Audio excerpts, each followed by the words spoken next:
हर हर महादेव, जय भोलेनाथ। दोस्तों, पौष का महीना प्रचंड शीत ऋतु का होता है। इस महीने सूर्य की उपासना, वो भी विशेषकर रविवार को करने से व्यक्ति का तन मन और भाव तीनों की शुद्धता हो जाती है। पौष के महीने में रविवार को व्रत करने से व्यक्ति की सभी मनोकामनाएं पूरी होती हैं और व्यक्ति का यश कीर्ति बढ़ती है। साथ ही जिस तरह से सूर्य का प्रकाश तेजी से चमकता है, उसी तरह से व्यक्ति का भाग्य भी चमकने लगता है। दोस्तों, पौष माह के रविवार को पूजा कैसे करें, साथ ही इस दिन कौन सी कथा कहें जिससे कि हमारी पूजा संपन्न हो, इस जानकारी के लिए वीडियो को लास्ट तक देखिएगा। वीडियो अच्छी लगे तो लाइक और ज़्यादा से ज़्यादा शेयर करिएगा। और हाँ, अगर चैनल पे नए आए हैं तो चैनल को सब्सक्राइब करना मत भूलिएगा और अपने विचार हमें कमेंट बॉक्स में लिख करके जरूर बताइएगा। दोस्तों, भारतीय उपासना पद्धति बड़ी ही विराट और मनोवैज्ञानिक है। इसमें तिथि, वार, नक्षत्र, संक्रांति के साथ साथ हर महीने अलग अलग देवी देवताओं की उपासना से जुड़े हुए हैं। वस्तुतः चराचर के प्रकाशक देवता होने से सूर्य को सविता कहते हैं। गायत्री मंत्र इसी सविता की उपासना का मंत्र है।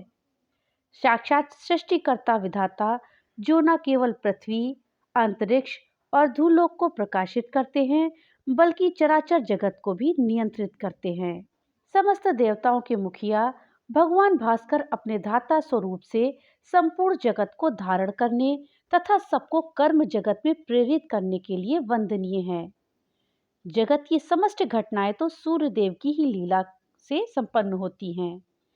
एक ओर जहां भगवान सूर्य अपनी कर्म सृष्टि सर्जना की लीला से प्रातः काल में जगत को संजीवनी प्रदान कर प्रफुल्लित करते हैं, तो वहीं दूसरी ओर मध्य काल में स्वयं ही अपने महेश्वर रूप से तमोगुणी लीला करते हैं। मध्य काल में आप अपनी प्रचंड रश्मियों के द्वारा शिव रूप के संपूर्ण दैनिक कर्म सृष्टि की रजोगुण रूपी कालिमा का शोषण करते हैं। दोस्तों, जिस प्रकार परमात्मा अपनी ही बनाई सृष्टि का आवश्यकता अनुसार यथा समय अपने में ही विलय करता है, ठीक उसी प्रकार भगवान सूर्यदेव मध्य काल में अपनी ही रश्मियों के द्वारा महेश्वर रूप में दैनिक सृष्टि के विकारों को शोषित करके कर्म जगत को हष्ट पुष्ट, स्वस्थ और निरोगी बनाते हैं। जगत के कल्याण के लिए भगवान सूर्य की यह दैनिक विकार शोषण की लीला ही भगवान नीलकंठ के हलाहल पान का प्रतीक है। पौष के रविवार को हम किस तरह से पूजा करें, चलिए जानते हैं। दोस्तों, पौष के रविवार को सूर्य की उपासना के लिए सूर्योदय से पहले हमें जग जाना चाहिए। स्नान और वंदन के बाद तांबे के कलश या किसी भी धातु के बर्तन में जल भर करके उसमें रोली, अच्छत और लाल रंग के फूलों को डालकर इस प्रकार से जल चढ़ाएं कि जल की धारा के बीच से उगते हुए सूर्य का दर्शन करना चाहिए। सूर्य को जल देते समय मंत्र का जाप करते हुए ही सूर्य भगवान को जल दें। इस अर्घ्यदान से भगवान सूर्य प्रसन्न होकर आयु, आरोग्य, धन धान्य, पुत्र मित्र, कलत्र तेज, वीर्य, यश, कांति, वैभव और सौभाग्य को प्रदान करते हैं और सूर्य लोक की प्राप्ति होती है। दोस्तों, इस व्रत में हमें सूर्य भगवान के मंत्रों का जाप श्रद्धा पूर्वक करना चाहिए और आदित्य हृदय का नियमित पाठ करना चाहिए। व्रती को चाहिए कि वो दिन भर व्रत रख के शाम के समय बिना तेल और नमक का भोजन करे। इस प्रकार इस महीने प्रत्येक रविवार को सूर्य की उपासना करने से दैविक, दैहिक और भौतिक तीनों कष्टों से छुटकारा मिल जाता है। उपासक की बुद्धि सूर्य के प्रकाश की तरह प्रखर हो जाती है। स्वास्थ्य लाभ की कामना, नेत्र रोग से बचने और अंधेपन से रक्षा के लिए नेत्रोपनिषद का पाठ प्रतिदिन करना चाहिए। दोस्तों, हम जब कोई व्रत करते हैं तो व्रत वो तभी पूर्ण होता है जब हम उसकी विधि पूर्वक कथा पढ़ें या सुने। पौष मास के रविवार की व्रत की कथा इस प्रकार से है। एक साहूकार था, उसके कोई बच्चा नहीं था। एक दिन वो सुबह के समय घर के बाहर गया तो उसने देखा कि एक किसान खेत में दाना डालने जा रहा था। साहूकार को देखते ही वो वापस लौट गया और बोला कि आज तो शगुन अच्छा नहीं हुआ। जब साहूकार ने ये सुना तो उसका मुंह उतर गया। घर आने पर उसकी पत्नी ने पूछा कि आज क्या बात है। साहूकार ने सारी बात बताई तो पत्नी बोली, आज चिड़िया आई तो वे भी बोली, बच्चे नहीं हैं तो दाना कहाँ से मिलेगा, और कह के उड़ गई। साहूकार को क्रोध आया। उसी दिन से वह सूरज भगवान की आराधना करने लगा। 12 वर्ष बीत गए। तब सूरज भगवान ने सोचा कि यदि भक्त की पुकार नहीं सुनी तो भगवान को कोई नहीं मानेगा। सूरज भगवान को दया आ गई। प्रकट होकर बोले, साहूकार, तेरे नसीब में बच्चा नहीं है, पर मेरे आशीर्वाद से तेरे घर एक कन्या जन्म लेगी। 9वें महीने उनके घर में एक कन्या ने जन्म लिया। जब नायन नहलाने आई तो कन्या हंसती मुस्कुराती। कन्या के मुस्कुराने से हीरे मोती गिरते। उन हीरे मोती को नायन ले जाती। 1.25 महीना बीत गया। तब साहूकार की पत्नी नायन से बोली, अब इसे मैं नहला दूंगी। जब वह उसे नहलाने लगी तो बच्ची के हंसने पर हीरे मोती गिरे।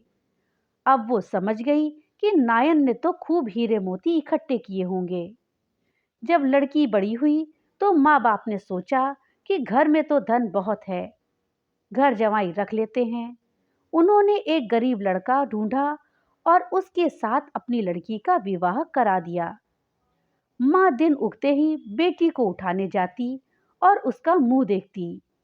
जब लड़की का पति बोला, अपने बीच सुबह सुबह माँ का क्या काम, तो लड़की बोली, माँ का नियम है कि वह सुबह होते ही मेरा मुंह देखती हैं। दूसरे दिन सुबह वो उठा और उसका मुख देखा तो उसके मुख से हीरे मोती बिखरे। अब वो समझ गया कि इसीलिए ही सासू माँ इसका मुंह पहले देखती हैं। थोड़ी देर बाद लड़की की माँ आई तो हीरे मोती नहीं मिले। माँ समझ गई कि जवाई को पता चल गया है।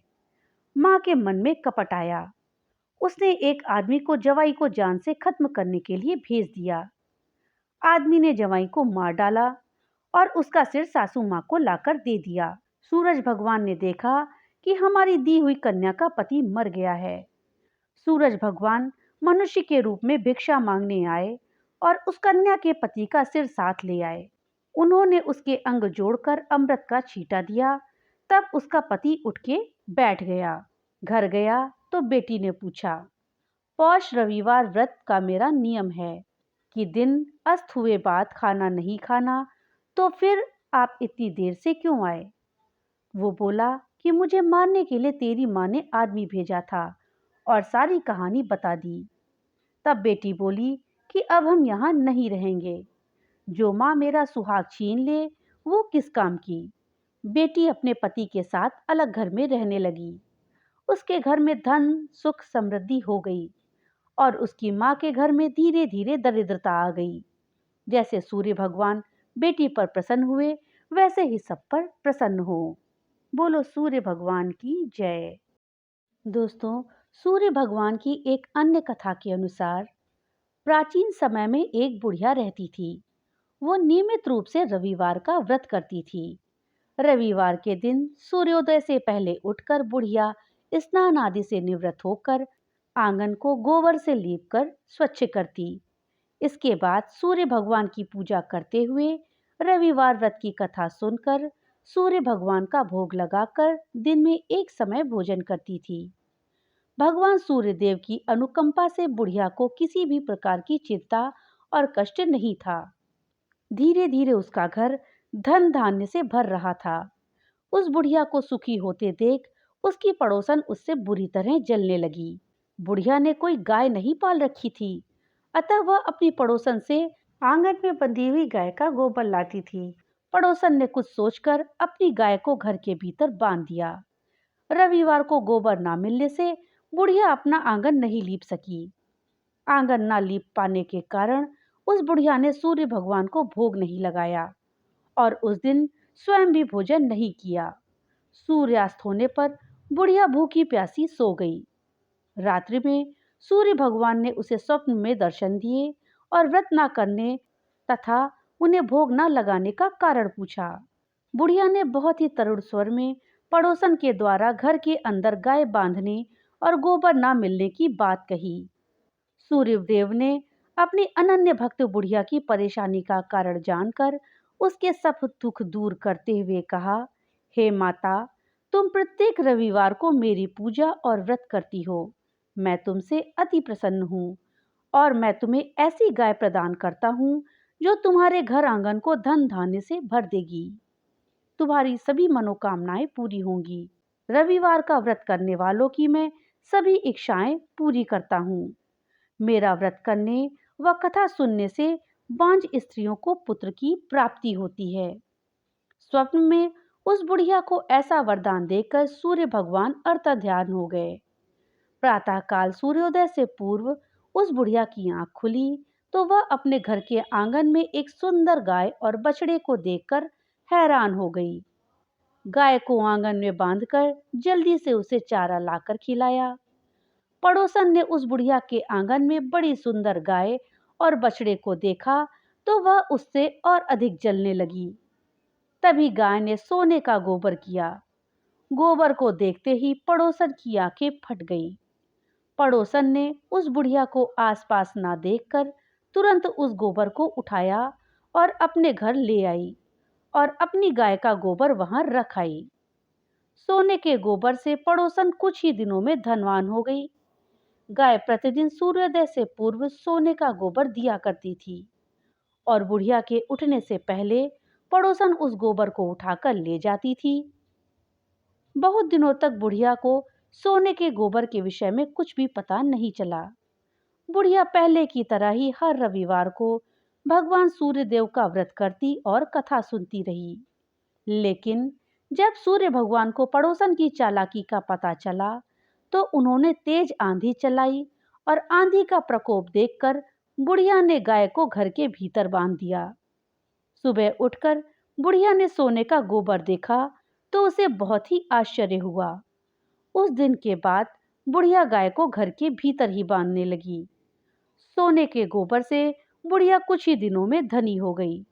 बुढ़िया के धनी होने से पड़ोसन फिर बुरी तरह जल भूनकर राख हो गई और उसने अपने पति को समझाया, उस नगर के राजा के पास भेज दिया।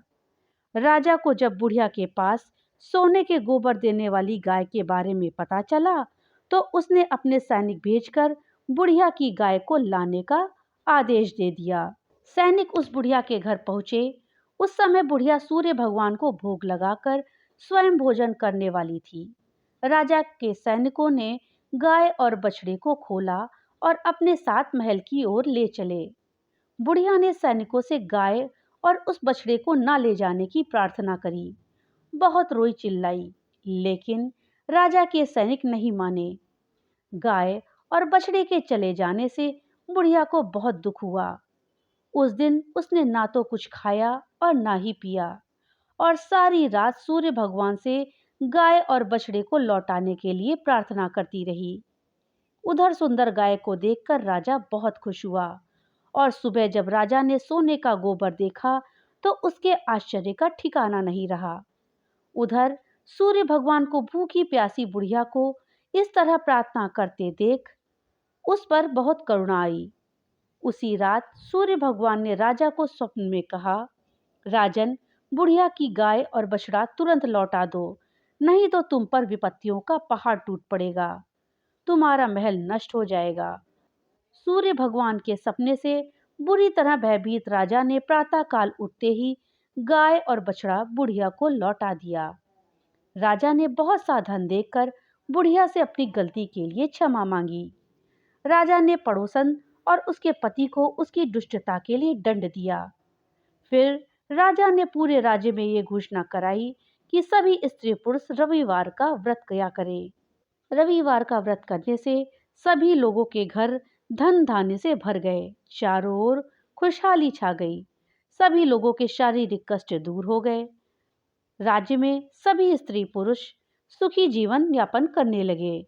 दोस्तों, भगवान सूर्य देव की कृपा आप सबको भी प्राप्त हो, इसके लिए आप भी रविवार का व्रत विधि विधान से और भक्ति भाव से करें।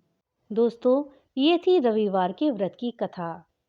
भगवान भोलेनाथ की कृपा आप सब पर बनी रहे। तो मिलते हैं अगली नई वीडियो के साथ, तब तक के लिए राधे राधे।